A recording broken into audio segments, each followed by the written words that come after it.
And welcome back. Well, if you remember in the previous video, we went over cleaning up our cylinder heads and getting all the grime and gunk off of it, and kind of the procedure, at least that I use to do that.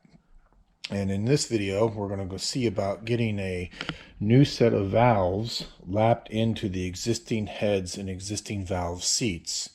Now, before we begin, I just want to caveat this by saying this is not a valve job video, and this is not a substitute for a valve job. If you're having issues with the seats and or the valves not sealing correctly, then it's definitely time to head to a machine shop and get a valve job done at that point. So what we're going to do today, again, like we said earlier, is just lap a new set of valves in the existing seats. Basically, we want the mating surface of the valve and the existing seats to become closer to one another, each other, basically becoming one. Kind of like that Romeo and Juliet thing again.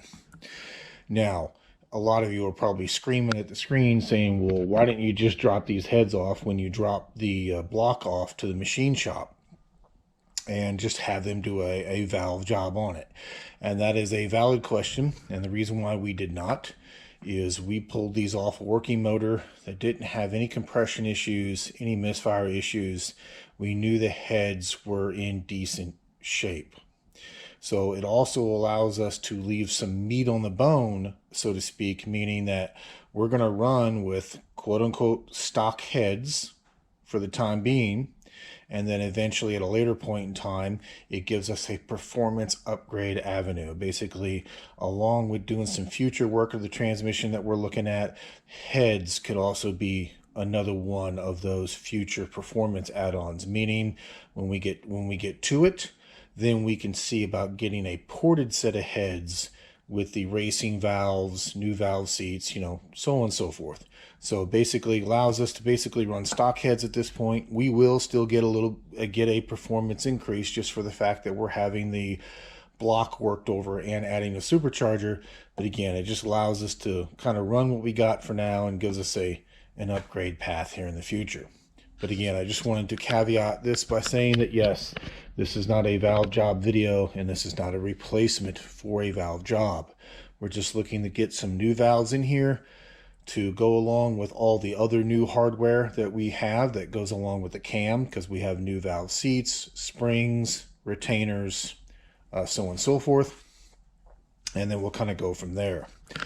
So I've already worked on the passenger head just to kind of get the process down, or nail down a little bit of a process to kind of for us to use and also to test with.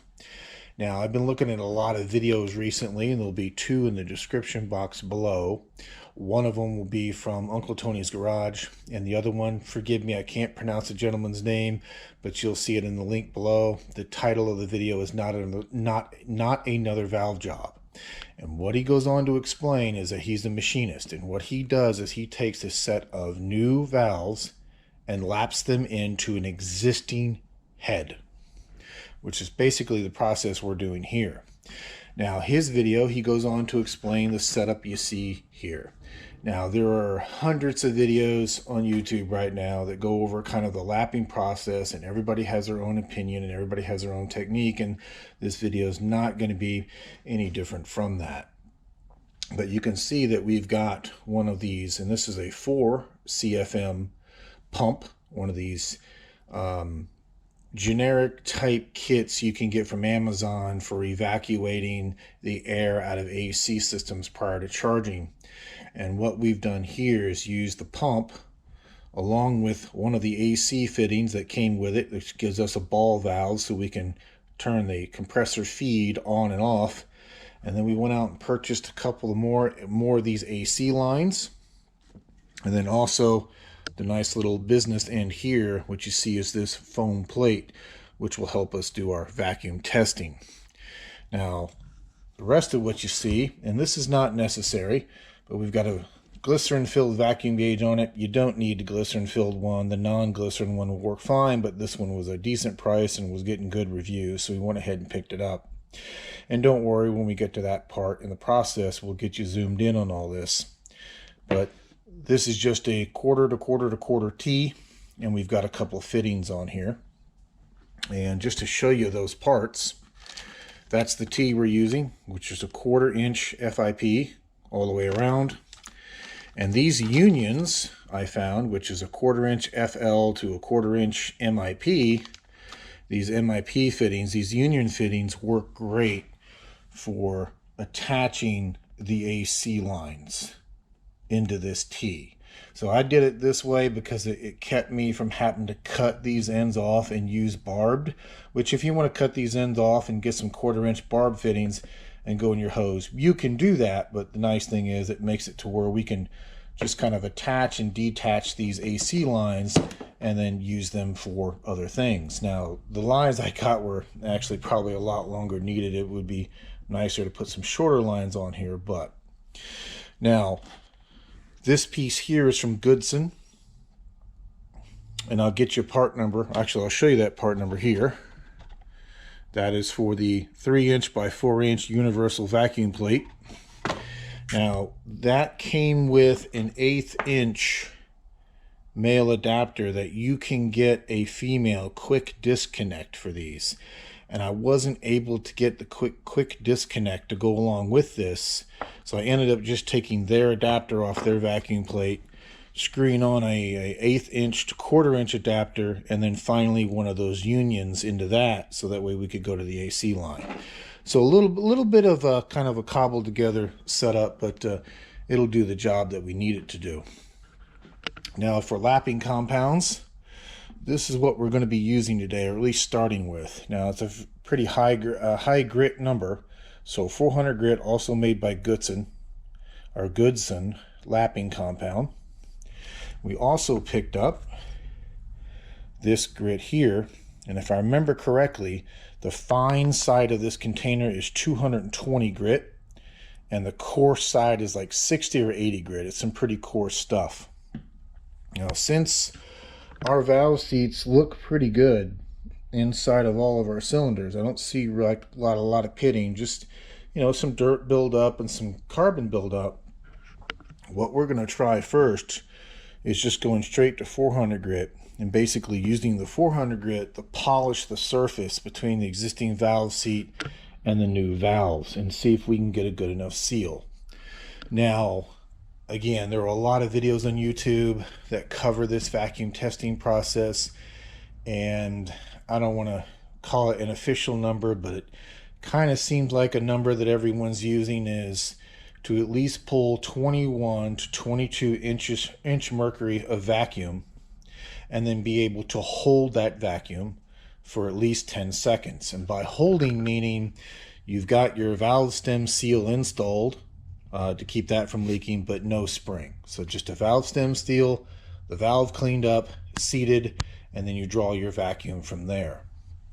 Now, yesterday, playing around with the passenger side head, what I aimed for was, and I'll show you, when we power up the pump, we're going to test it first, and we're going to see the maximum on the gauge that we can draw for vacuum. And I believe on this particular 4 CFM pump with this setup, we're about 28 to 29 inches of mercury on our gauge. I aim for that as far as what we can do. So if the pump is capable of pulling 28 to 29, I want to see the 28 to 29 on the gauge. And when we cut the pump off, I'm aiming for at least 1 minute that it can hold that vacuum before that gauge completely bleeds down. And like I said, a lot of individuals online are saying that as long as it'll do, 21 to 22 and hold it for 10 seconds, you should be good.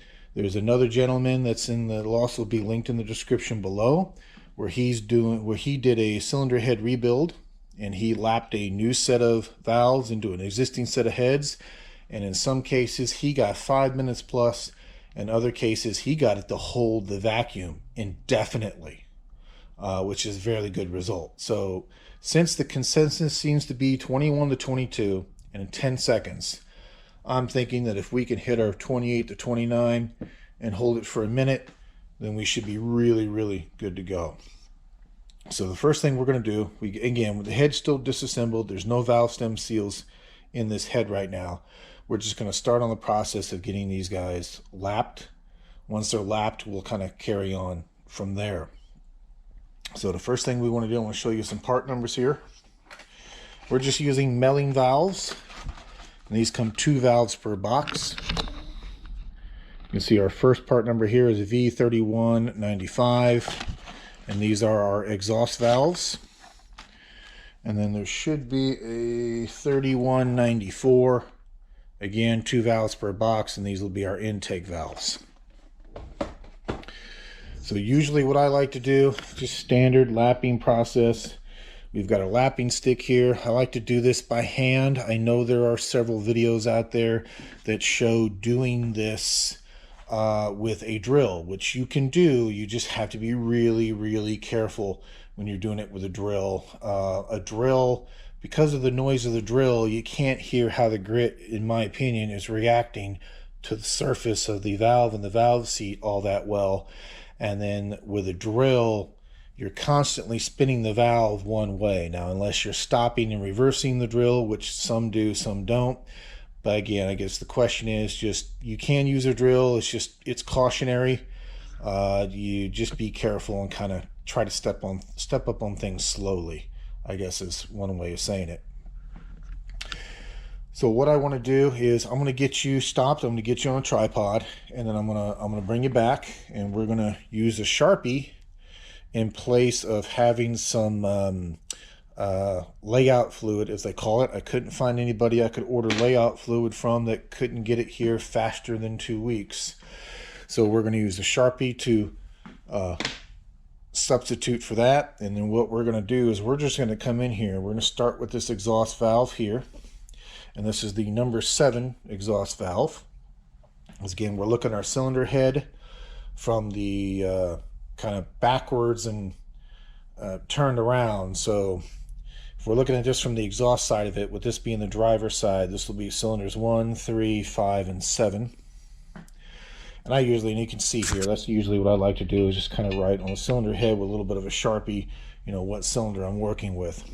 Because as we get these lapped and we're happy with it, then we'll take a Sharpie and actually write on the face of the valve what cylinder they go to. That way, you know, because again, we're trying to get this mating surface to be more in line and paired up with this mating surface. So we don't want to lap something for 7 and inadvertently try to, you know, fit it into 5, because the wear patterns on these actually will be, you know, different from each other. So let's do that. Let me get you powered off. I'll get you in more of a fixed position here, and I'll bring you back. One moment. And welcome back. So I got you zoomed in on the number 7 cylinder here, and this is obviously our new exhaust valve, and you can see that nice shiny new seat. And of course you can see the seat here, the existing seat. It's just got some carbon and some dirt on it. I'm not really seeing, like I said, any pits or any imperfections, things of that nature. But one thing that can help is, like I said, in lieu of actually having some Daikin layout fluid, which for whatever reason trying to order was going to take until sometime mid-November before anybody could get anything here. We're just going to use just a black Sharpie. And what I'm going to do here, hopefully I can get you into focus, is I'm just going to color in the mating surface on this valve.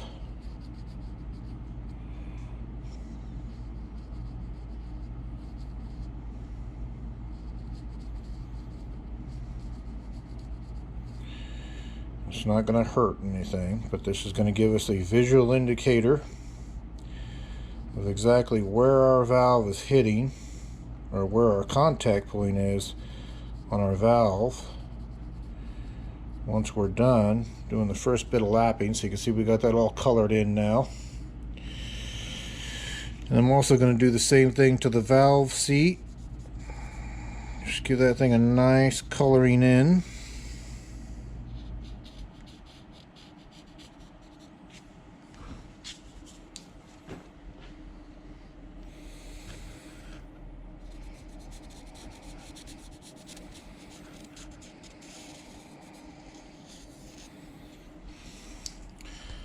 Now, to be fair, what I've noticed on these particular heads before in doing this is that generally you can see it's kind of like it's not 100% clean in here, so usually there's enough color contrast between like residue left in this combustion area here and the seat. Once you get that first couple of bit of grinding done and you wipe it off, generally I found you don't need the Sharpie or the marking fluid anymore. But if you had like 100% clean, pristine head with new seats and everything kind of looking like shiny new metal, it does good as being a visual indicator. So that's the inside. This is again a 400 grit Goodson lapping compound. You can see that nice bit of very fine paste in there, and they actually have higher grades than this. I think they go all the way up to like a 1200 grit if you really need to get in there and just polish something. So that's my hope with the 400 grit, is that we can get in there and just kind of polish up these seats and kind of get the seal that we're looking for without having to get too aggressive with the grit or lap too long and actually go too deep and cause ourselves an issue, and then, you know, maybe needing a machine shop. Because that's the other thing with lapping the valves you just got to be careful with, is that you don't lap too far, you know, for too long and get yourself into a situation where, yeah, you might be able to get the valve to seal, but maybe now it's lapped a little bit too low where it sits, and now you're out of spec, and that'll affect, you know, the airflow over the valve. But let's see here. Again, I'm just kind of regurgitating what I've experimented with and kind of what I've watched on various videos. I'm not an expert in this in any way, stretch, or form, or the imagination. I'm just using these cheap little acid brushes. Again, I'll be a link in the description of where I got them on Amazon, in order to dip into our paste and apply it to our valve. And if you're wearing gloves, you can also just kind of dip in there with your finger, but I like using the brushes because I'm trying to keep my fingers as much out of this grit as possible, considering you kind of have to touch and handle everything through the process of this, and you definitely don't want to get this grit in the areas that it doesn't belong in. And we'll get into more when we get to this part of the video. But we'll definitely get into more as to why we went with a 4 CFM pump for our vacuum testing. And what I'm going to do next is just take a little bit of engine oil out of our oiling can here and just lube up our valve stem so it's not spinning inside of our valve guide dry. Now, the only problem with doing this vacuum testing, which is to kind of regurgitate as to why I'm going for the specs I'm looking for, is that I don't have a before set of numbers or baseline to look at, because we've already got everything kind of taken apart and we've already cleaned up the cylinder head a little bit. Now, had I been thinking about it, what I should have done when I took the heads off the motor before we disassembled them would have been to do this vacuum test on here with the existing heads and the old valves, and kind of recorded that information and used that as a baseline. But unfortunately, I do not have that. So, using the experimentation, this was saying earlier, that we did on the passenger head, we're going to try to replicate those results over here on the driver's head. So again, not too much different than what you've seen before. We've got our stick attached, and of course we're just going to kind of do a side-to-side motion here. You'll hear that tone change as that grit gets in there. Now, it's going to be probably a lot quieter than maybe you've heard in other videos or even used yourself, because again, you got to remember, this is 400 grit. It's some fairly fine stuff. So even when you tap it and get stuff in there, you notice it's not very loud because it's not very aggressive. But you can still hear that tone change of when it kind of gets all the material pushed out. And then we can just tap it, rotate our valve, And you can hear that. You can hear it getting louder as it kind of gets more metal to metal.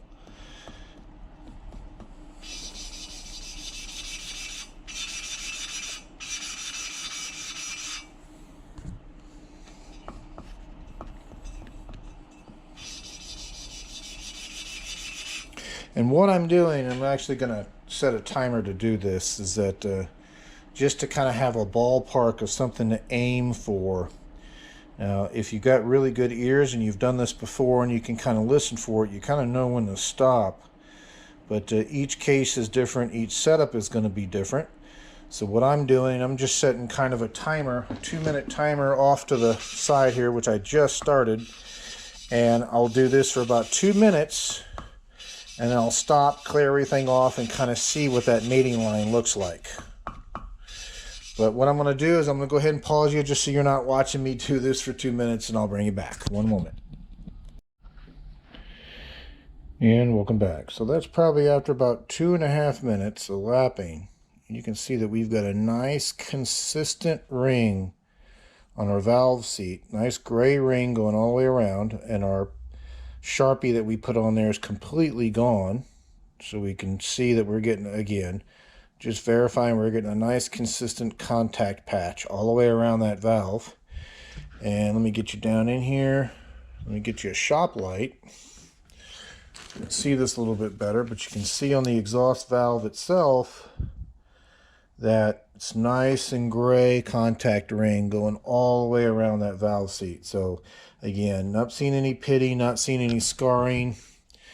Now we may have to lap that a little bit further. Testing will tell. But again, since the heads we know worked when it came off the motor, and there are not any like visual large amounts of pitting, scarring, things of that nature, that's why we're going with the 400, so we can just kind of polish everything up and sneak up on it. And I'm happy with the contact patch that we're getting on this. So what I'm going to do next is I'm going to flip the head around so I can get a better vantage point for the intake valve, bring you back, and I'm going to show you basically the same process on this one. And then when we get them both complete, we'll install some valve stem seals. Now it'll be a sacrificial set of valve stem seals. And by that, what I mean is that since we potentially may have to lap these valves a little bit more, I'm not going to keep removing and replacing these because it's a destructive process to remove them. But since we'll be potentially, you know, twisting the valve back and forth as we lap after these are installed when we do our testing, just because it may damage them and may get any grit in them. Again, once we're all done and we're happy with our results, we're going to pull all these out and replace them. And that'll allow us to clean the head up and put all new, nice, clean hardware in there. Now, one of the gentlemen, that's in the link in the description below, the gentleman that you'll see that was able to get near perfect sealing on his valves, he used a piece of surgical tubing to actually take the place of the valve stem seal. And I've ordered some of it. It just hasn't made it here yet. And if it works, I'll bring it back. But it was nice because, you know, he's able to just, you know, add and remove pieces of surgical tubing instead of having to constantly, you know, either install or remove, you know, the valve stem seals. Anyway, but let me do that. Let me get the head whipped around. I'll bring you right back. One moment. And welcome back. So it's a little bit dark in there. I apologize as far as the camera view. In case you're curious on these Hemi heads, these Eagle heads in particular, I think probably the non-Eagles the same way. The front of the head where you have your intakes that you can see down here, because it's kind of sitting on the spark plug towers because the head's kind of off-centered for weight. When it's on the bench like this, I found just a little block of 2x4 right there on the front edge of where the valve cover surface is at. You can then just roll the head forward and it'll hold it there, and it kind of holds the head nice and level at that point. Now remember that when you're doing this, and I just almost made that same mistake, You got to remember that when the head's turned around on you, and we're now looking at the intake on this side, that remember your order of your cylinder heads are the same way. So what you're actually looking at right now is cylinder number 1, not number 7. So I need to get you moved down the other end of the head. Let me do that. One moment. And there we go. Okay, now we got you back on the number 7 cylinder. So, and I'm flipping this cylinder head around and kind of doing this because I'm filming this, but typically what I would do is if I'm working on one section, I would do all the exhaust ports on one side and just write with a Sharpie, you know, what valve went to what cylinder, get all the exhaust ones done, and then flip the head around, you know, and do all the intakes. But since we're filming this, I'm kind of doing this a little bit out of order. But if you are going to flip the head around, don't make the same mistake I just did and forget that the orientation of your cylinder numbers is going to be on the opposite way, because now you're looking at the head different.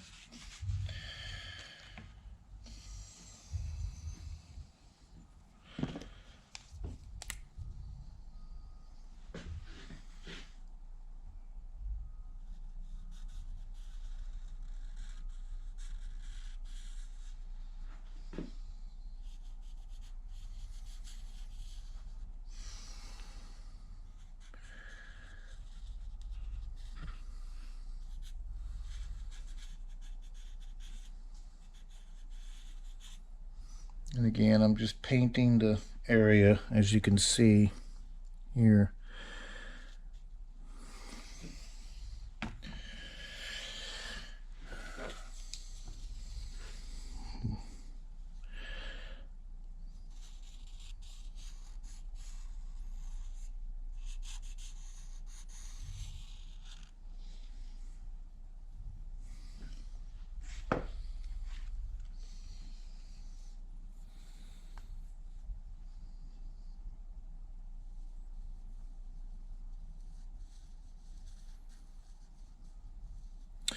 In case you're wondering why we're using milling valves in here,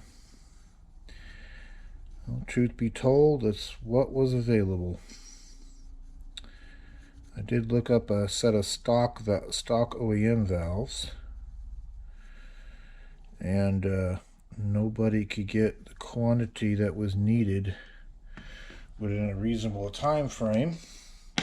And I know there's quite a few others out there that have used milling valves in the past and they've been happy with them, so I figured I would give them a shot. You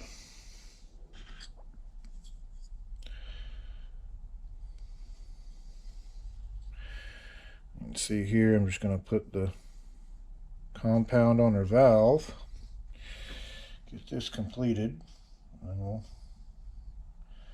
do the same lapping process.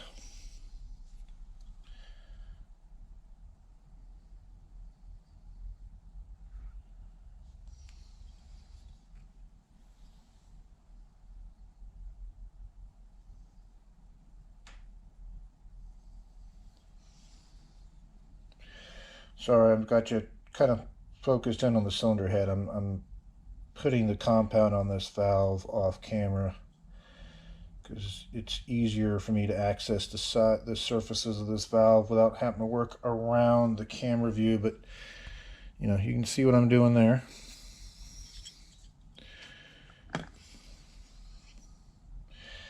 Again, we're just going to put a little bit of oil now on our valve stem.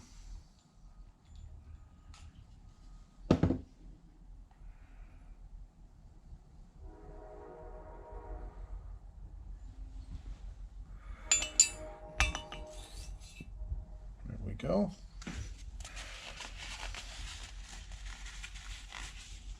Okay, so it's going to be the same process as before with the lapping stick. I'm going to set the same timer that I did, give us about 2.5 minutes with a lapping time. Again, that 2 minute, the 2 to 2.5 minutes I'm going for is not a definitive, it must be done for this long and no longer, you know, and not longer than this. It's just a number that I'm using and kind of baselining it from there. So again, obviously your setup's going to vary from this, but let me get this lapped in and I'll bring you back. One moment. And welcome back. So you can see our intake valve seat there. Pretty much turned out the same way as our exhaust. All of our Sharpie lines gone. We got a nice consistent ring around. Not seeing any breaks in it. Not seeing any bits of Sharpie that were left behind on the surface that didn't get removed. Also, as you can see, our valve turned out the same way as our exhaust valve did. We got a nice line going all the way across our mating surface. Now, to be fair, if you had the right tool to do it, and I do not, one of the things we would be looking at is measuring the width of that line and comparing it to what the manufacturer states what the maximum width of that line should be, and as well as here, because that would tell us how far down this valve is sitting within that valve seat, and whether, you know, we're out of spec, whether the valve is sitting, you know, too low, thus requiring a valve job. But since we're using the 400 grit here, we are grinding in the material and we are removing said material, but again, 400 grit's not nearly as aggressive as 200 or, you know, 150 or 80 or 60 would be. That's why we're kind of taking it easy here. So if I had the ability to measure that with the right set of calipers, I would show you that, but you'll see that in the two videos that I'll link below. Now, there's also a third video as well that I'm going to link. And you'll see this in Uncle Tony's Garage's video. But he had a down and dirty method for checking the condition, at least on these Chrysler heads, of the valve guide. And how he did it was rather interesting. So let me get you set back up here in a kind of the tripod position. Get you back down on this cylinder head here. And I'll show you what I mean. So obviously now no valve stem seal has been put in. But I'm just going to re-oil the valve stem to do this. I did this yesterday on the passenger side head, and they all turned out okay. Now granted, this is not a substitute for having it properly measured, but you can see one, it slid in there nice and easy. Now this is after they're cleaned up and again just re-oiled. Now I'm going to take my finger and I'm going to push that valve up. I'm going to put my finger right at the end, right where that valve stem begins, where the valve stem seal would be. So if I take this valve and pull it up, you should feel some suction, according to Tony on that. And we may be able to even hear what I like to call a champagne cork. Hear that? I'm going to do that one more time. So push up, got my finger kind of blocking the end of the valve stem hole. There we go. So if you heard that, that lets me know that, you know, again, with just oil on the valve stem and no valve stem seal, that it's able to basically draw a vacuum up through that valve stem. So he said that was kind of his down and dirty method for being able to check those valve stem guides to see if they're completely out of whack or not. So with that said, what I'm going to do next is I'm going to get the head flipped over now that we've got everything cleaned up and lapped. And then I'm going to install some valve stem seals. I'll bring you back for that. And then we'll do some testing on the vacuum gauge here and see what we get. So one moment. And welcome back. So I'm just going to grab a couple of valve stem seals here.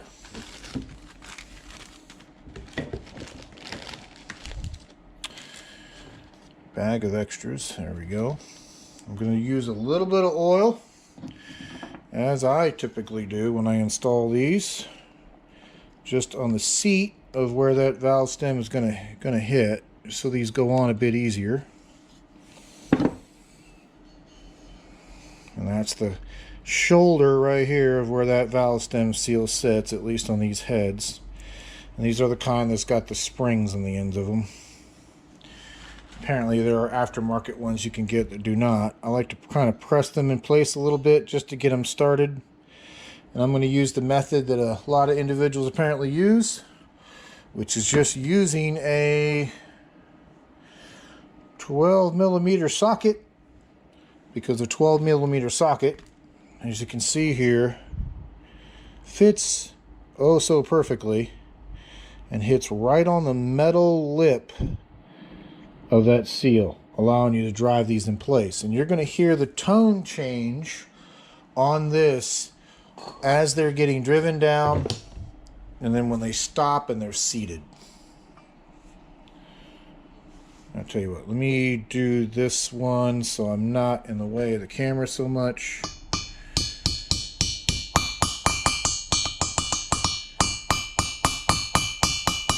So hopefully you heard that. Hopefully you heard it kind of started as a dull thud, kind of becomes a more metallic ping.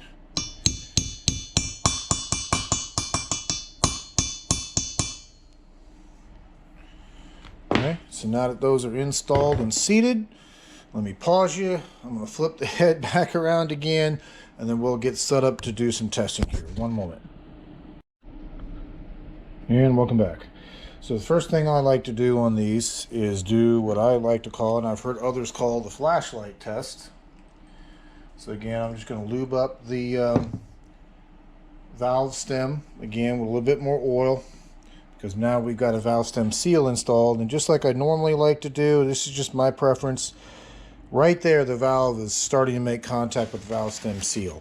I usually like to do a little bit of pressure, but I also like to kind of just rock the valve from side to side a little bit to help it go through that seal so it doesn't damage it.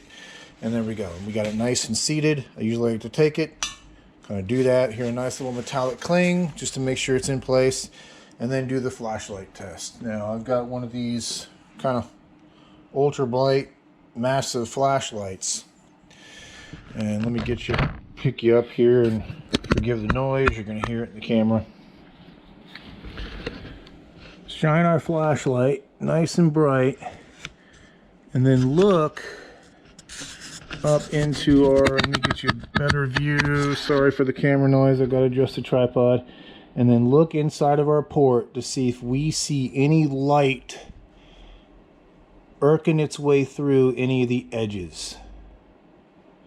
And if we did, we would know that we've got some kind of a seating problem, which in this case you just saw, I didn't see any light peeking through. Now sometimes what happens is you may just have a little bit of grit left on the seat or the valves, so just make sure you clean them real good. And a lot of times, sometimes they'll kind of stick up a little bit like that because of the valve stem seal. Those not that high, but maybe they're up a little bit. And a lot of times you can just take them, just tap them in. That's why I like to kind of push them down a little bit until I hear that metallic cling, and that lets me know that I'm good and seated. Like I said, I've had that happen before where I saw a little bit of light and went, okay, that's odd.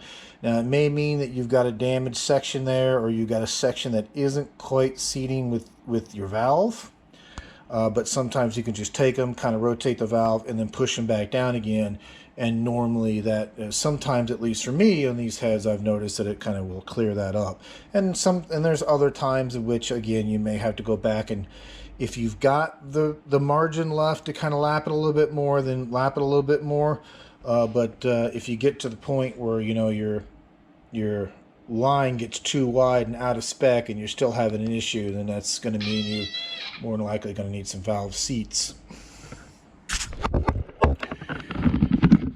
Let's see.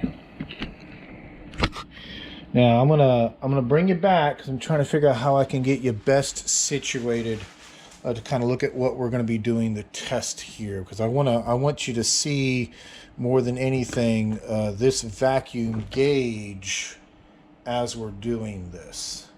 Because the first thing we'll do is that we're going to test how, you know, what the maximum amount of vacuum that we can generate on our pump is. And we're going to go from there. So let me figure out a way to get you situated, and I'll bring you back. One moment.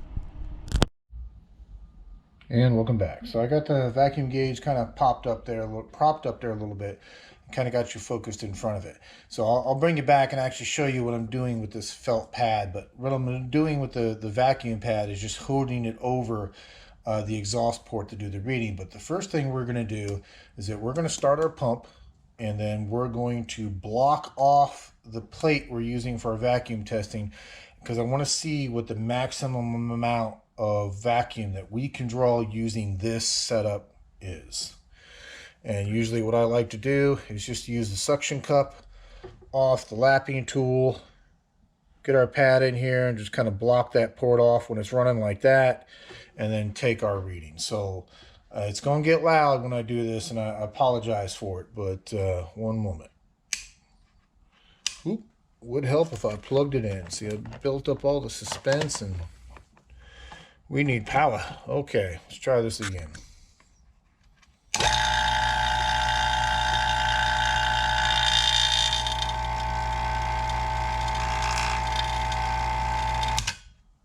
So 25, 26, 27, 25, 26, 27, 28. So it looks to be about 28 inches of mercury. And you can see it's holding our tool in place. So what I'm going to do is just kind of press on our tool, release our vacuum. Now, one thing you can do in this setup is that you can add another T in here if you wish, like further down this line where you can just kind of vent the vacuum. But I find that you can, or at least what we're doing here, since I'm not looking to achieve perfect vacuum, eventually if you just, and you'll see it, we'll just let it sit here until it bleeds the vacuum off on its own. Usually takes maybe about a minute at most, maybe a couple minutes. And usually it'll get weak enough where this pad will fall off the cylinder head on its own. But if you're in a situation where you know that you're going to be testing and you're going to get full vacuum and it's going to stay that way, you can, again, you can put a release valve in, or you can kind of do what I like to do, which is down here to show it to you, right where the fitting comes out of the compressor. I usually just unscrew this just ever so slightly until it's able to get break that seal and get air in, and it also helps to relieve the vacuum as well. So again, we've got our target, and let's just do that one more time just for the sake of testing here. Let's see if we can replicate that.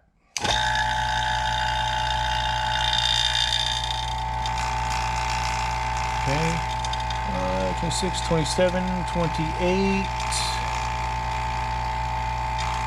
27, 28, maybe about 28 and a half, about 28 to 28 and a half, almost 29. All right, perfect. Okay. So what I'm shooting for, and kind of like the guidelines on the internet, kind of everybody, I don't want to say it's a consensus, but the majority of individuals seem to be shooting for that 21 to 22 inch grams of mercury on our gauge, and then being able to hold that, for at least 10 seconds before it bleeds off. So what I want to do before I move you, I'm just going to run the test on this exhaust port so you can watch that gauge, and then I'll bring you back and show you exactly what I'm doing on this end here.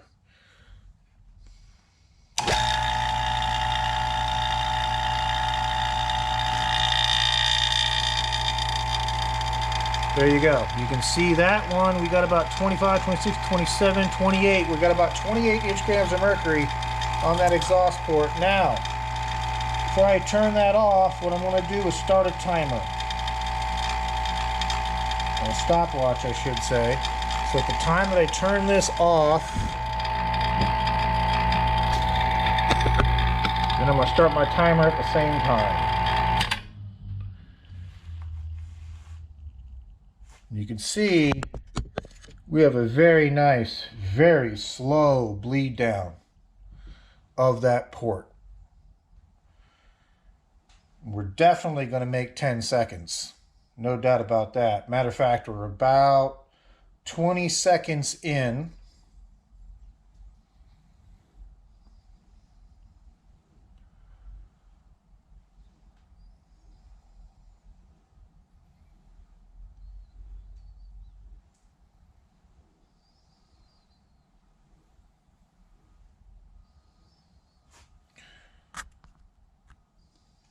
"44 seconds in.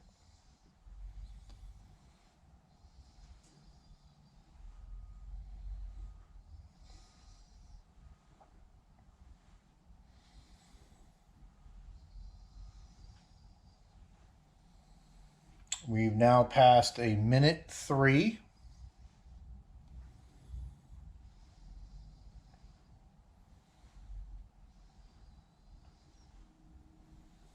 See, I also wanted to show this bleed down test because in a lot of the videos I've noticed, and some do show the bleed down test, and a lot don't. They'll show you just them reaching the 21 to 22 inch grams of mercury on the gauge, and then they'll move on to the next cylinder.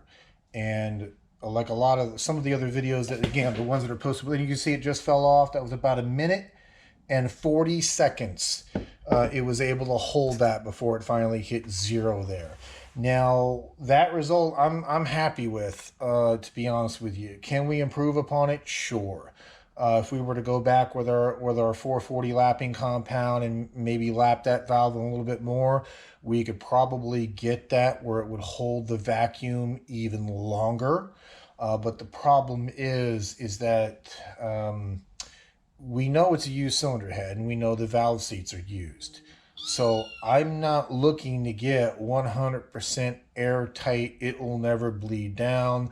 I'm looking to kind of get the consensus of what a lot of individuals are saying, which is 21 to 22 and holding it for at least 10.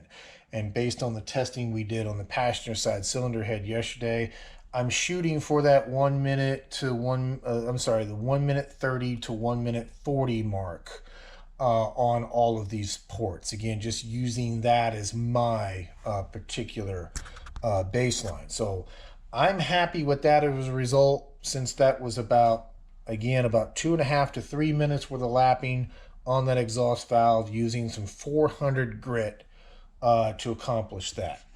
And again, there's some videos that don't show the leak down. I like showing the leak down because to me, I agree with others where it's an important part of the test. In other words, yeah, can you get to the 21, 22 inch grams of mercury, but how long can you hold it there? In other words, do you have a potential leak that may show up later as a combustion issue or a compression issue? Now, to also touch on that, this is a 4 CFM pump. In the video below that will be titled "Not Another Valve Job," he goes on to explain why the 3 to 4 CFM pump is, and in his mind, critical to this, and I agree with him. Now, you saw that we got about completely plugged off. We got about 28 to 28.5 on the gauge. And when we blocked off the exhaust port, we got about 28. So we almost maxed out the pump. Now, if you have a small hand pump that a lot of these valve testing kits come with that barely moves about 1 CFM of air, and you can get 21 to 22 on that gauge, like he says, your work is spectacular at that point. Because if you can move less than 1 CFM of air and still overcome any leak that may be within that valve and valve seat or the valve stem seal, you're a rock star. You're there. The 3 to 4 CFM pumps are the more common flow rate that you get for a lot of these Harbor Freight and Amazon-based pumps, just like the pump you see here.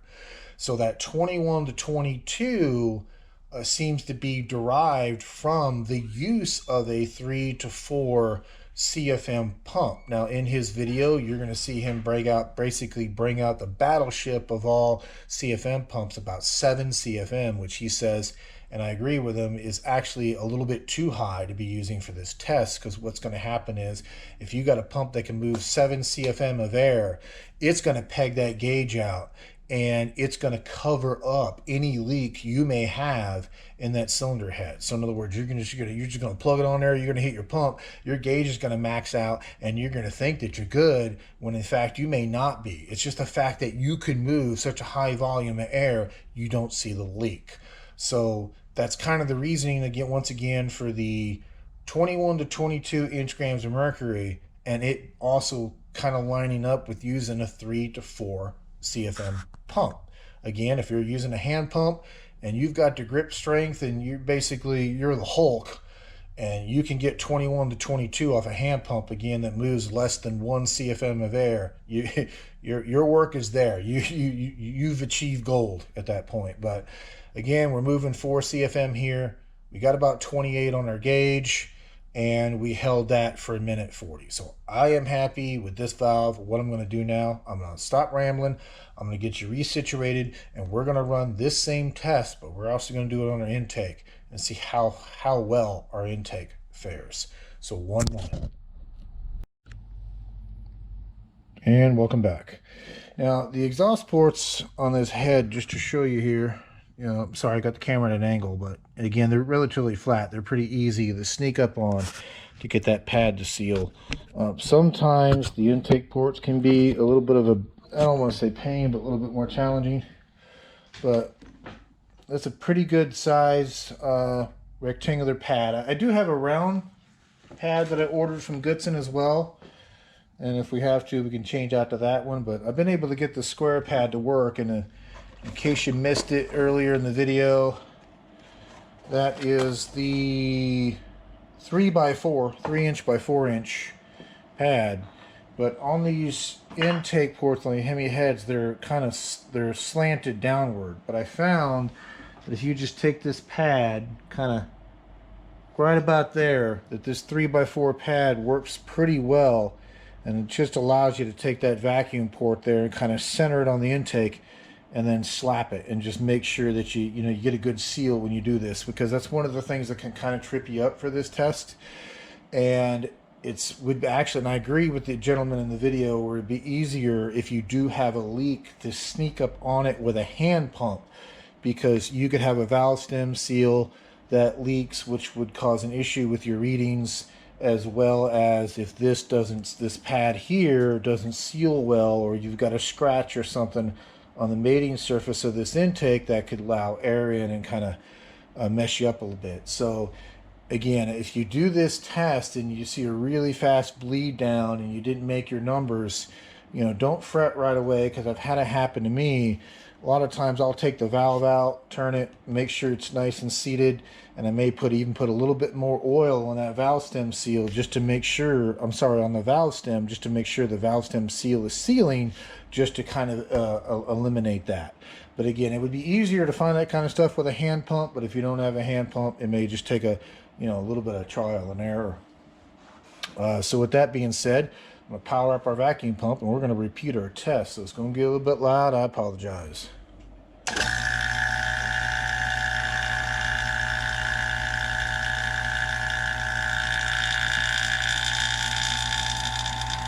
Okay, we got about 25, 26, 27, 28. So we got about 28 grams of mercury on our gauge.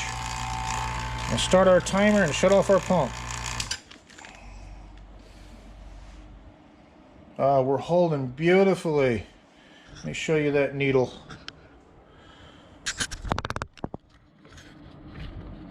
She's bleeding down, but she's bleeding down slow. That's actually probably going to be one of the best numbers I've gotten between these two cylinder heads. You can see it's just barely creeping. I'm liking the fit on this one.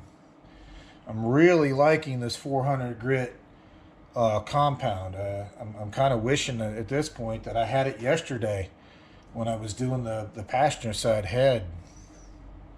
And I used this grit because the gentleman that you're going to see when he does his times, he's able to get 5 minutes plus to infinity, was using the 400 grit. And because his heads were in good condition and he was lapping in new valves into an existing head. And I'm not saying that the bigger grits, the more coarse grits don't have their place. They do. If this were a situation where I was trying to get out pits, in the valve seats and scratches, things of that nature, then I would definitely start with a higher grit first, get out the pits and the scratches, and then buff it out with a finer grit. It's just that when I started on the passenger head, what I started with was the stuff I've used before, which, again, there's not knocking this product. It does its job.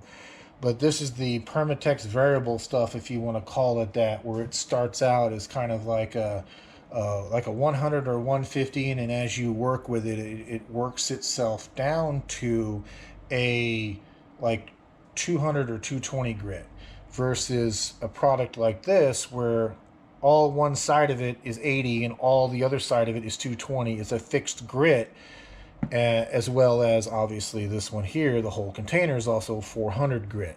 So since we weren't, again, wanting to remove scratches, dings, dents, things of that nature, we went ahead and just jumped straight to the 400, if all that explanation makes sense. Okay, right now we're on 2 minutes and 24 seconds, and you can see that needle is just barely moving. I'm really happy with that one. Really happy. Again, does it mean that we could potentially go back to the exhaust valve and do the same thing and get it to seal that well? It's possible, yes, as long as there's enough meat left in the margin there where we don't make the valve set too low. We can do that, but again, it's a used heads, used set of valve seats. I'm not looking to want this thing to go completely airtight. I think where we're at, it's good, and it will definitely allow us to function. Now, don't get me wrong, if this was a brand new head, with a brand new ported head with new valve seats and new valves, then yeah, I would more than likely be looking for pretty much airtight at that point. Now you're going to get some leakage. That's probably going to happen, I would say, around the valve stem seal, or at least on these, because they do have a spring that goes around them, but you kind of had to wonder how good that spring is. Oh yeah, 3 minutes and 40 seconds. Okay. What we may do is that I'll tell you what. I'm gonna stop the camera. I'm gonna let this run. No, actually, I probably won't let this run, because at this rate, this is gonna take probably 15-20 minutes for this thing to bleed down. So we got about 1 more minute here. Once this thing reaches the 5-minute mark, I'm just gonna crack this valve manually, let this thing bleed down, and then we're gonna move on to the next piece of this. So let me pause you and I'll bring you back. And welcome back.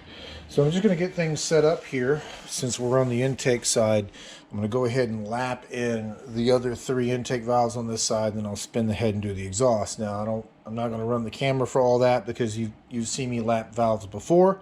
But what I will do is that when we get these done, I'll get valve stem seals installed like you've seen before, and then we'll come back and then we're going to run tests on the other 3 and see if we can get close to and or mirror those results. So I'm going to use, again, the same lapping compound, the same amount of time that we used on our number 7 for our 1, 3, and our 5. And then I'll bring you back. Probably be a couple moments for you, maybe about an hour or so for me. So bring you right back. 1 moment. And welcome back. So we've got everything lapped in and done at this point in the same lapping process that we did number 7. Now I retested number 7 kind of off camera just so it doesn't eat up a bunch of a time. And number 7's testing as it tested before. We're running about a minute and 40. We can get about 28 inches of mercury on our vacuum gauge, and it takes about a minute 40 for the entire thing to kind of bleed down. Now we're going to test number 5 and see what we get for a result on this one. Now we're going to test it twice just to kind of verify what we're doing here. So I'm going to be a little bit loud.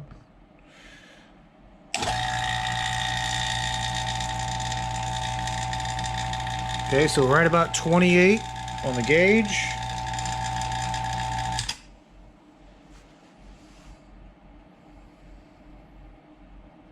And this one's going to bleed down a bit quicker. I'm going to just already tell you that based on how fast the gauge is moving. It's moving pretty quick. But we're in the passing zone at this point as far as the amount of vacuum we were able to draw, and so far the time that we were able to hold it. Now we could potentially lap this one a little bit more and see if we can improve upon it and at least get it to kind of match 7. But that was about 34 seconds. Again, I'm just going to pick this up and rotate this valve, make sure that we're seated, and we're going to give this one more try.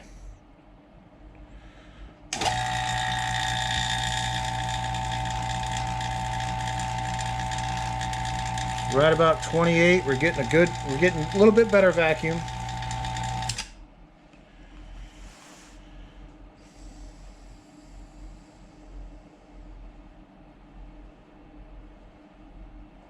Bleeding off, it is bleeding off slower on this second run, so it could just be debris and residual gunk that's on that seat, even though we did at least a pretty thorough wipe down of that.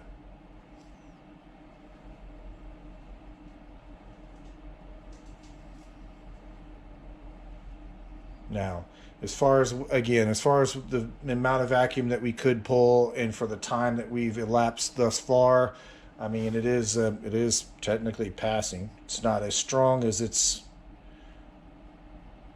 counterpart.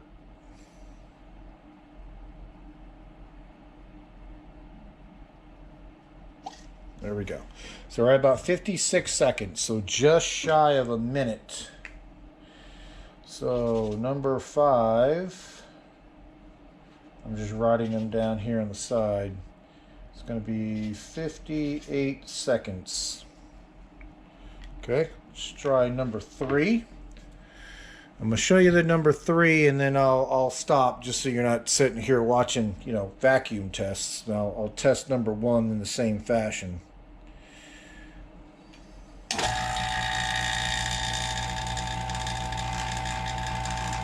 So right about 28, getting good vacuum.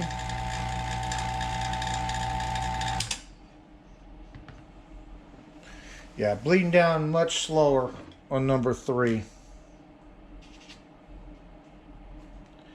Like I said, I'll run this one twice, and then I'll record the result. And this will be the last one I show you, just so you're not sitting here, forever and a day in this video watching vacuum being pulled against valves.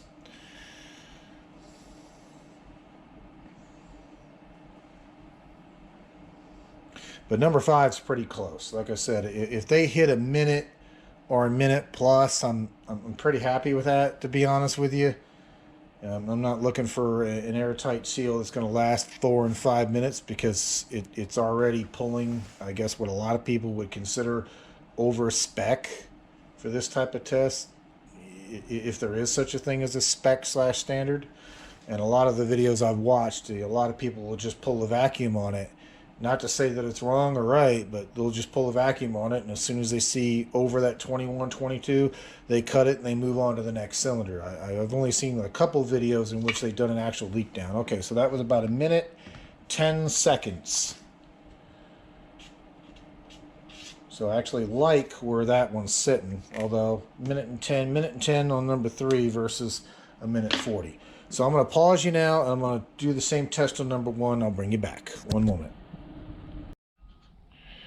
And welcome back. So pretty consistent testing. Again, 2 rounds of testing per port. So number 7 is definitely our strongest, followed by number 1. When number 1 comes about a minute 18, number 3 comes in about a minute 10, and number 5 is our little bit weaker guy, coming in at 58 seconds. So what I'm going to do, since 1 and 3 are pretty close to each other as it sits now, and 7 is, like I said, it's well enough alone. That one's good. I am going to see if I'm going to do one more lapping on 5 and 3, just a little bit more, again using the 220 grit. I want to see if I can get those numbers to bump up just a bit, at least get number 5 well within at least about the minute, maybe minute 5 range. Would be nice. Then it would kind of put it a little bit closer on par with the remaining 2. So I'm going to concentrate a little bit on 5, and I'll bring you back for the retest. One moment. And welcome back. So we lapped number 5 again, as we were talking about before, with the same 200 grit pace. Gave it about another 3 minutes on the timer. Why 3 minutes, you may ask? It's a number I'm using as a starting point, and just kind of using that to keep the amount of time consistent across all the valve work that we're doing. Not valve work, but lapping work that we're doing. So the question is, are we going to improve upon our time here? Well, let's find out.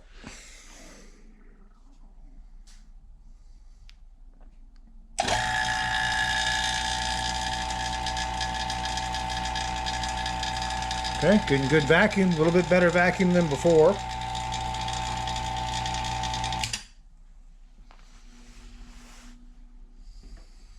And we'll do this twice, just like we did with the last test, and compare our numbers.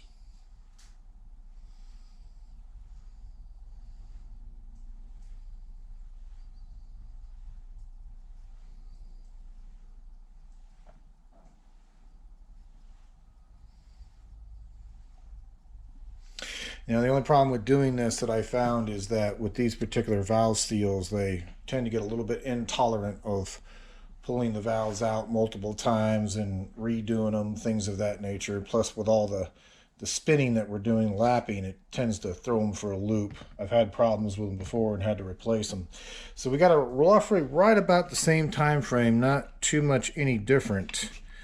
So what I'm going to do is just, again, rotate our valve, make sure that we're seated. I'm going to make sure that we've got a good bite with our vacuum plate. And what I'm finding is on this particular vacuum plate, it's better to have that foam right level with the mating surface of the head. Yeah.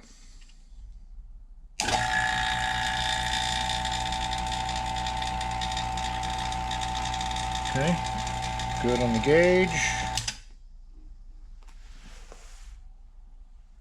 Okay, a little bit slower bleed down, looking better.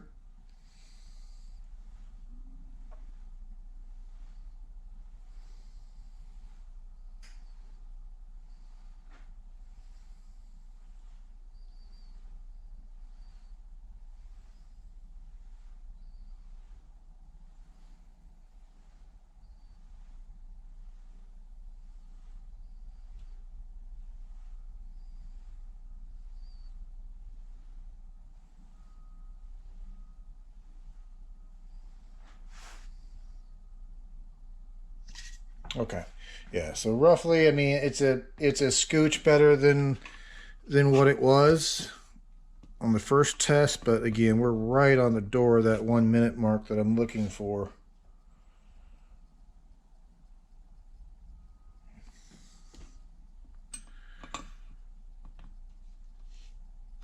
Okay, so I'm going to tweak this just a little bit rather than burn up a bunch of video time here. Let me do one more thing to this, and I'll bring you right back. One moment. And welcome back. So we cleaned up number 5 a little bit and made sure it was good and seated, and we're now approaching about a minute 15. We're just getting low enough that the weight of the pad here is going to pull it off the exhaust port. Because you'll notice in all these tests, I'm not supporting this. I don't want to play with the results. But we're about a minute 32,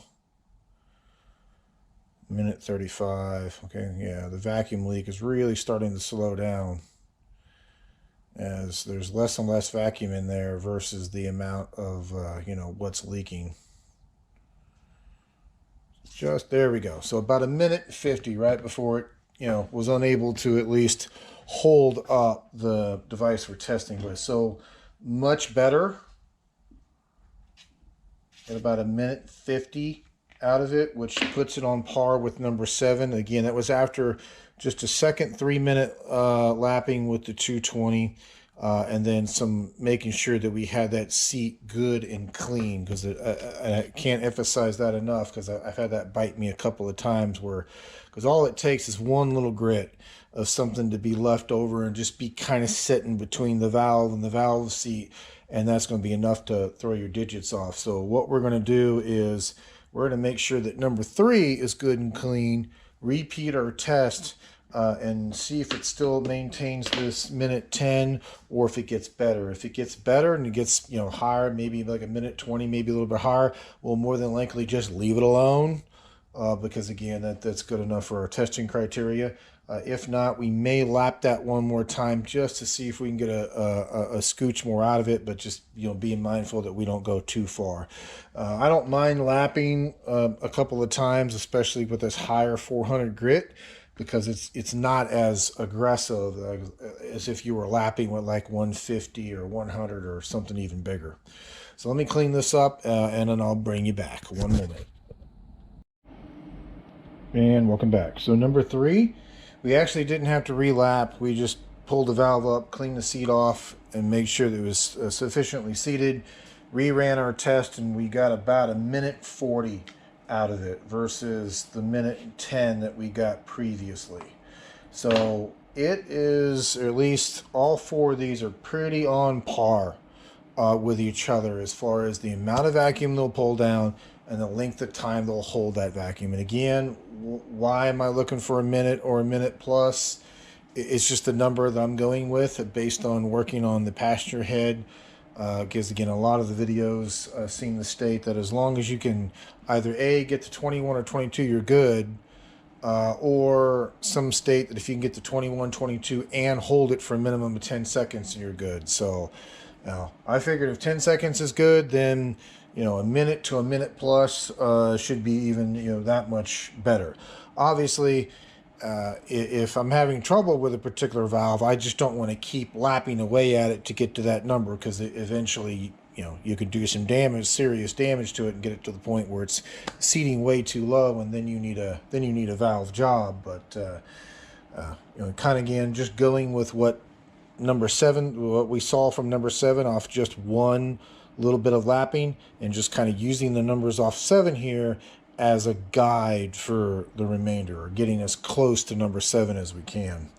So what I'm going to do, I'm going to spin this head around. We're going to get the intakes installed, and we're going to run some tests on those. One moment. And welcome back. Well, if you stuck around this long, then we're on our driver's side cylinder head, and we're going to test our intake valves at this point. So we reran our test on number 7, just as we did earlier, to replicate our results, and we did.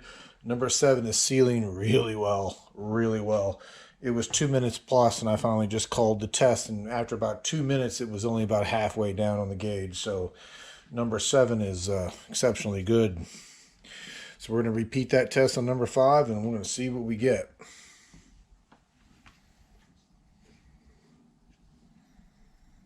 And again, what I'm doing on this pad is I'm just lining up and making sure that the hole in the pad for the vacuum is as square in the center of the intake as I could get.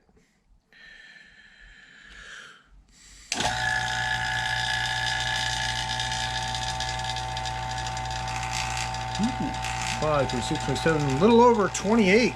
Nice and strong on that one.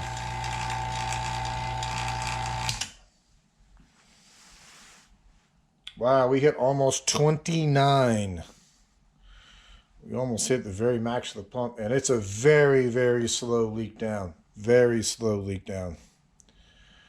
I'll let you see that here. 20 seconds in, so just like the number 7 counterpart, this one's behaving exceptionally well. It is bleeding down, as you can see it. Slowly, but it is bleeding. So about 42 seconds in.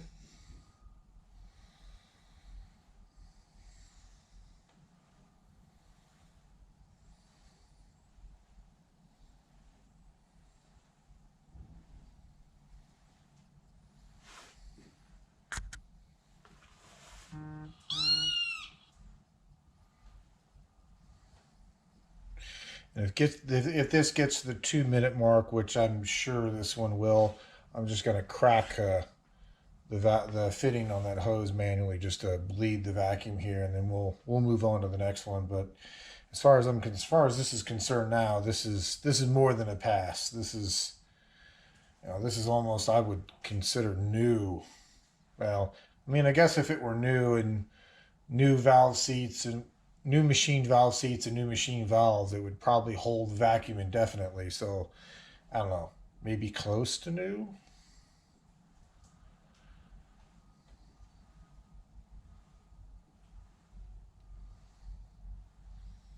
Minute 50.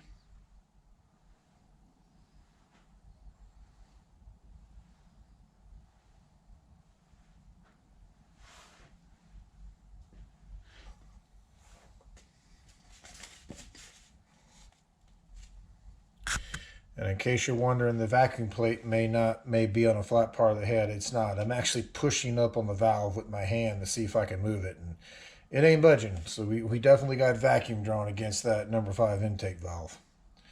Okay, so we're over 2 minutes at this point. I'm just going to come in here and crack this fitting loose so we can bleed this. Yeah, that's no need to wait for the full probably 5-10 minutes plus it's going to take for that particular valve to bleed down. So I'm actually going to leave you right there. Let me pause you and I'll bring you back. I'm going to zoom in on the gauge as we do these next two. Let me bring you right back. And welcome back. So I got you zoomed back in on the gauge, and you just saw us do number 5, which passed with flying colors. Now we're going to repeat the same test on number 3.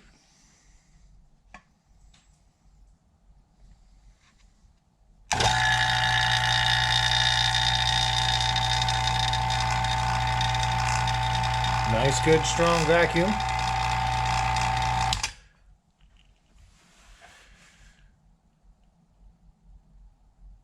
Oh, once again, nice, good, strong vacuum, very, very slow leak down. So I can tell you, just based on its behavior right there, we're definitely going to make our numbers we're looking for on our number 3. So far, 7, 5, and 3 on this head are quite good. And again, that was just a single pass with the 400 grit lapping. But you can see the difference between the times that we're getting in the intake versus the exhaust. And again, I've got nothing to compare this to. This could be normal for a Hemi head. This could be abnormal. But again, I'm not looking for, absolute same amount of times across the board because it is used. And although you could probably lap those exhaust valves to get these 4 and 5 minute plus times that we're getting off the intakes, they would probably end up lapped so much that the head would be way out of spec as far as where the valves are seating.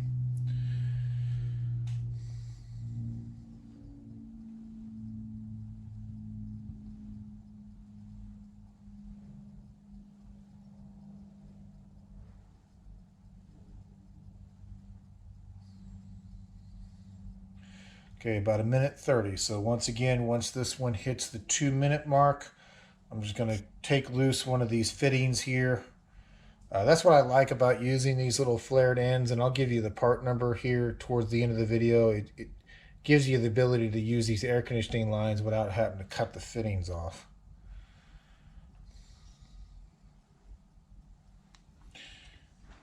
Once again, I am pushing up on the valve just for giggles. And yeah, okay, so we're at the 2 minute mark at that point. We're going to call it. That's good for me, and I'm just going to crack a line here off to the side just so I don't get in your way.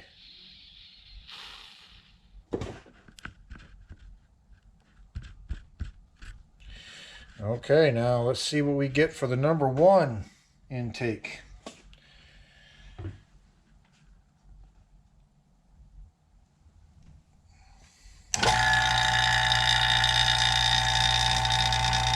Good, nice strong vacuum.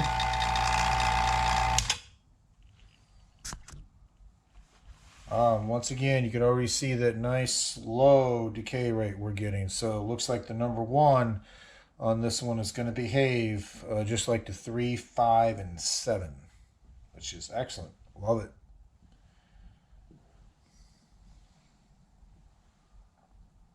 Yeah, a little bit faster decay rate on this one. You can actually see the needle moving a bit faster.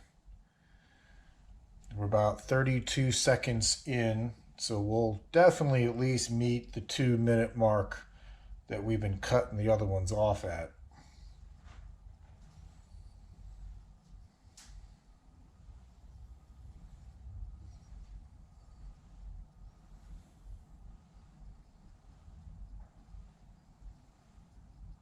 And that little bit of a leak, it could be the valve in the valve seat, could be leaking a little bit of air past the valve stem seal.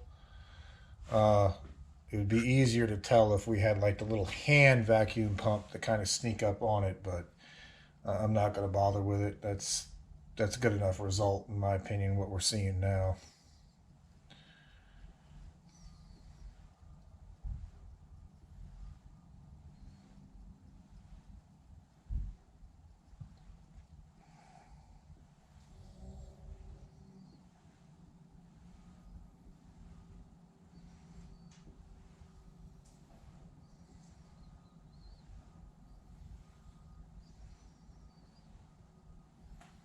Okay, about 1:43.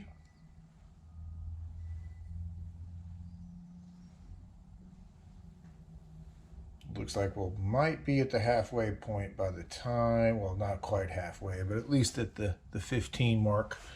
Yeah, okay, so we just hit 2 minutes. Again, I'm going to stop that. There's no sense sweating. It'll probably be about 5 minutes, maybe 4 to 5 minutes before that actually bleeds down all the way. All right, perfect. So, and if I didn't mention this before, I do apologize. I believe that I did, but obviously we're doing all of this with just the valve stem seals and the valves. There's no springs or anything installed in this. So it'd be really interesting that once we get everything, do the final cleaning on everything, get it all assembled, you know, kind of what our numbers look like once we have spring tension behind these valves, helping to, you know, hold those in place. So what I want to do, and I'm going to try, I'll tell you what, let me get this head out of the way, because like I said, I'm happy with the intake and exhaust and all these. I'm happy that we're able to exceed that 21 to 22. We're able to get almost full vacuum out of the vacuum pump. I think we're probably about 28 to 28 and a half, which is kind of what the pump is maxing out at. So we are able to get the full vacuum and all the cylinders, and they're all holding for at least a minute or more before they completely bleed down. So let me get this one out of the way. I'm going to pause you and bring you right back. One moment. And welcome back. So I figured I'd do a little bit of an experiment / test. If you remember, when we got the 400 grit, I got that pretty much today, the same day that we were working on the driver's side cylinder head. So I didn't have that high of a grit or the ability to polish at that level when I was doing the passenger cylinder head. So I thought it might be interesting to do some testing. I won't show you all of it and bore you, but we're going to take one of the cylinders off the passenger side, one of the intakes. We're going to test it as it looked yesterday, compare that to the driver's side, and then go through it with a little bit of the 400 and see if we can improve upon it if needed. So what you're about to see, and I've got you zoomed in on the gauge there, this is going to be cylinder 4, passenger side, and this will be the use of just the 220 grit fine that is in this container here that we used yesterday. So here we go.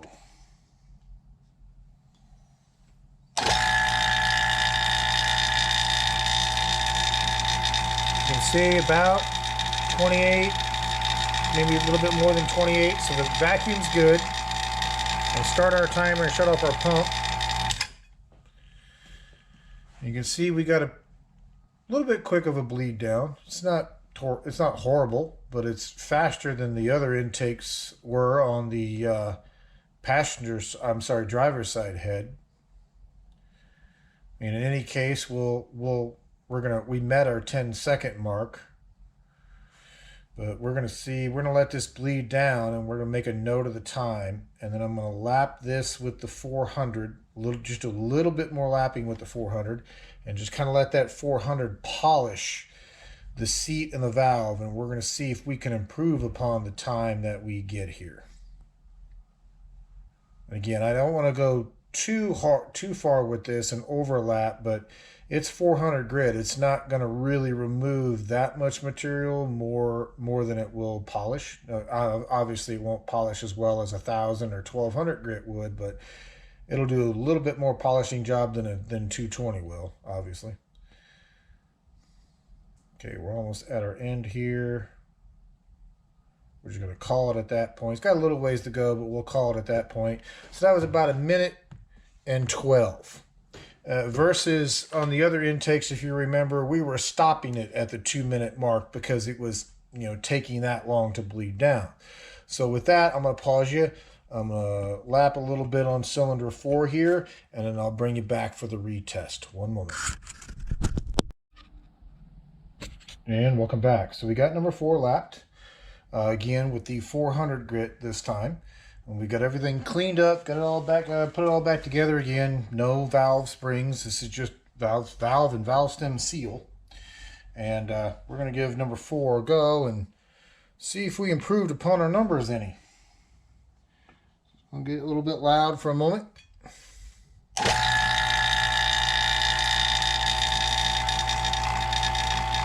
Vacuum looks good. I can tell you that's already an improvement based on the speed in which that's dropping down. Although it is dropping down, but you'll notice substantially slower than what it was before. So we should be able to get this one also within that. We hit 2 minutes and we finally just call it because we get tired of waiting for it to drop down.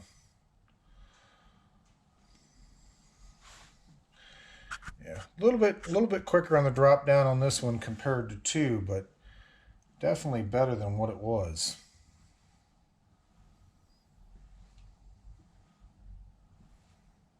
And like I said, I won't try to lap that one again any further than what it already has. I think it's had enough at this point.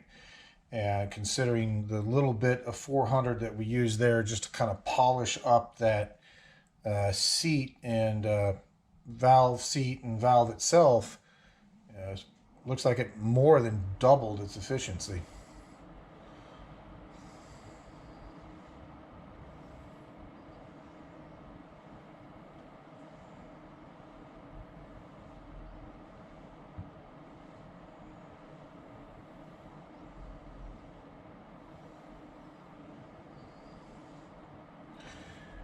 We are coming up on 1:30 now.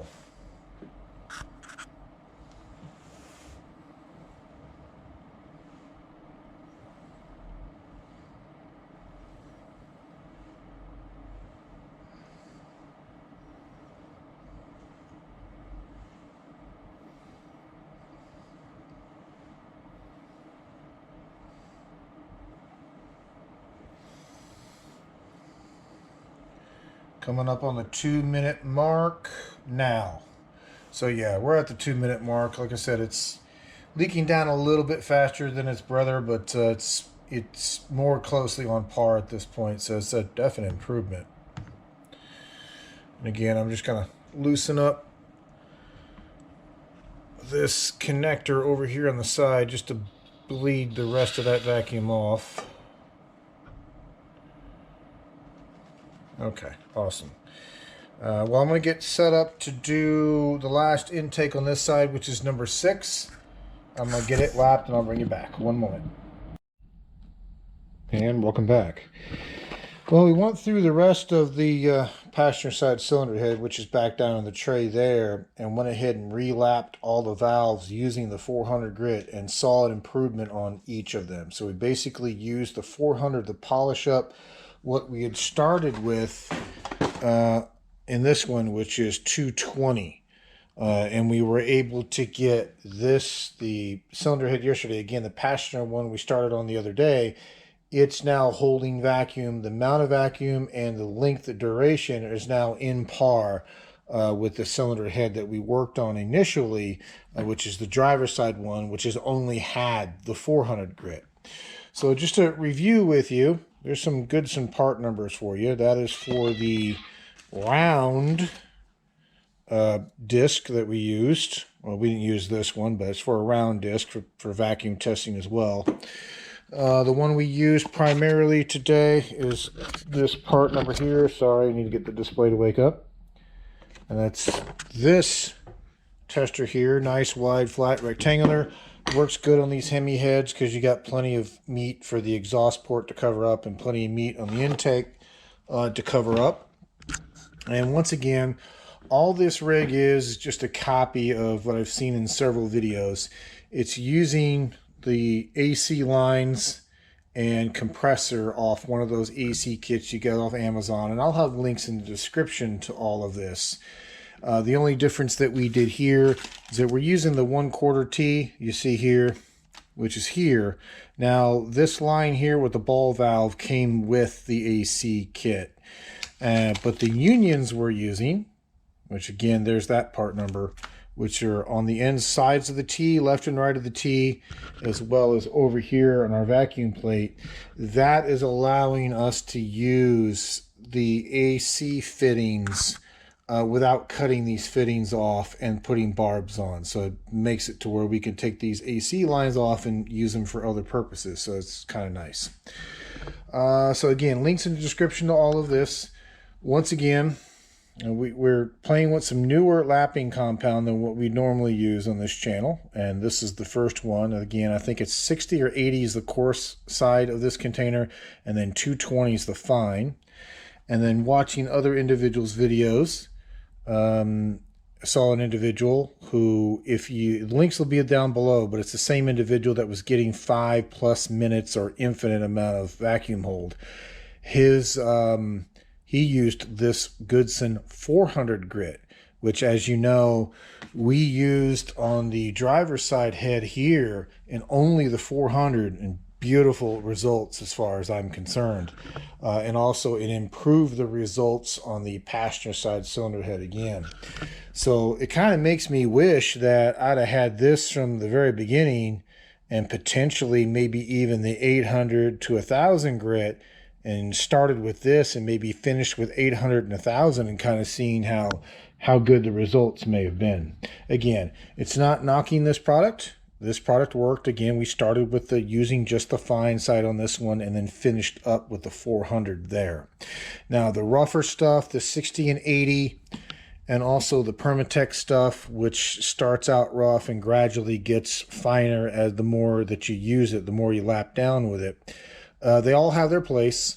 I think we got off a little bit lucky on these particular sets of heads, because the valve seats didn't have any scoring, they didn't have any pitting, they didn't have any really, really rough areas. And if they would have, then yeah, maybe we would have started with something as coarse as a 60 and 80 or a 100, did the first pass there, and then came back and finished it up with a higher grit to kind of polish things out.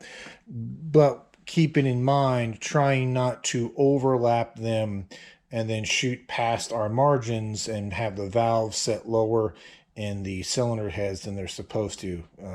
Because if you're unfamiliar with these Chrysler systems, they're non-adjustable valve train, meaning the preload is being set by how far down the valve sits in a valve seat. And if they set too far down, it'll increase the preload on that lifter beyond spec and potentially cause that lifter to wear out. So with that being said, to be fair, I like the pattern I'm seeing, and not that I measured it with a proper set of tools and verified it against spec, because again, these heads came off a motor that was working, wasn't having any compression issues. So I think there's still plenty of meat on the table, at least for this run, just to put a new set of valves in the existing head. But again, like I said, this is not a fix for a valve job. This is not a valve job. This is not to fix valve seating problems per se. You can use it to fix a leaky valve, absolutely, but you're probably going to lap in maybe a little bit further than you should. So again, I just want to throw it out there. If you've got a valve that's problematic and it's leaking and you can't get it to seal, and you've lapped it and it's still not doing any good for you, before you lap it any further, just take it down to the machine shop and have some new seats put in it. As far as the valve guides, you saw that we just did the really, really basic down and dirty vacuum test on it using our finger, and the valve itself, they all kind of gave that champagne cork type popping sound.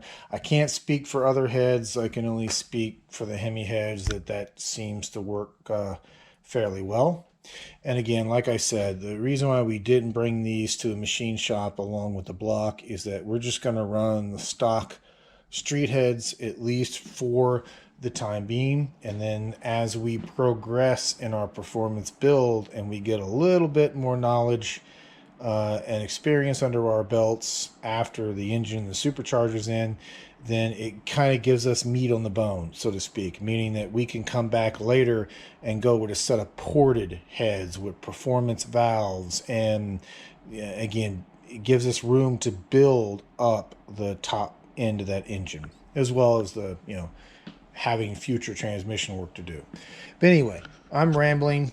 Again, hopefully this was helpful. Kind of just shows you my process of going through this. This is the first time that I vacuum tested valves while doing this, and at least it gives me a better warm and fuzzy about the condition of how well these are sitting and sealing before we reassemble everything, throw it on the engine, go to start it up, and lo and behold, come to find out that we've got some kind of compression issue in one of the cylinders due to a leaky valve. Again, just going back to the why we were using the numbers we were using, 21 to 22 inch pounds of mercury, or was it inch? Yeah, inch of mercury. Sorry, tongue-tied. Why am I using that number? It seems to be the general consensus for a 3 to 4 CFM pump to be able to at least get up to that 21, 22 and be able to hold it. Again, the general consensus seems to be about 10 seconds. So if you saw in this video at the very beginning, we tested what the maximum draw we could get on this pump was, and we were able to get pretty close to that, if not at the maximum on each one of these valves. And now they're holding at least 2 minutes or longer on each valve before that vacuum completely dissipates. So I would say that we've exceeded what individuals are calling acceptable testing outcomes as far as this procedure is. With that being said, I will let you go. Again, part numbers and other individuals' video, which I got a lot of this information from, will be in the description below. If you have not subscribed, please consider doing so. If you have, I thank you immensely.